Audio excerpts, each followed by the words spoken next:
F'Malta, il-vaċċin kontra l-COVID-19 salva l-ħajja ta' 860 persuna li għandhom aktar minn 60 sena.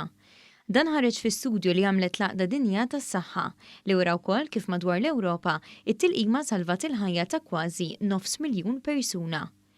Il-kap ta' taqsima tal-mart infettiv fl-Isptar Mater Dei, Dr. Charles Malija Azzopardi, spjega ma' One News li l-vaċċin huwa effettiv ħafna biex inaqqas il-komplikazzjonijiet tal-virus u allura jevita li persuna tispiċċa l-isptar jew saħansitra titlef ħajjitha.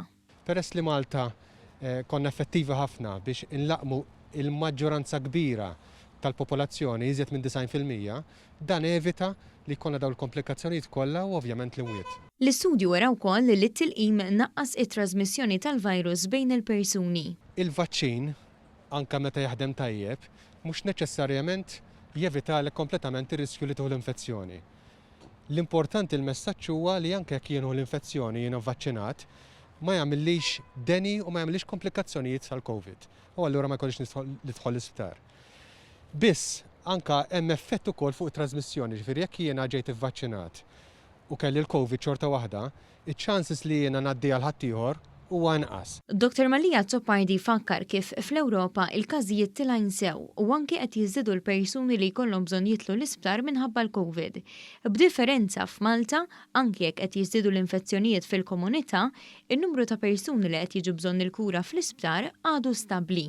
Dik hija riżultat li il-booster doses tal-vaċċin bdew jingħataw qabel ma jibda jkollna żieda fil-każijiet. Jiġifieri aħna bdejna bil-booster qabel ma beda jżid il-każijiet fil-komunità u allura għandna issa proporzjon tal-popolazzjoni li ġiet ibboostjata biex ngħidu hekk. Fuq Twitter, b'reazzjoni għar-rapport tal-WHO, id-Deputat Prim Ministru u Ministru għas-Saħħa Chris Fern saħaq li d-doża addizzjonali se tkompli salva aktar ħajjiet. Tal-istess fem huwa tabib Malija Azzopardi li kellu dan l-appell. Il-messaġġ għandu jkun ċar ħafna u jiena konvint 100%.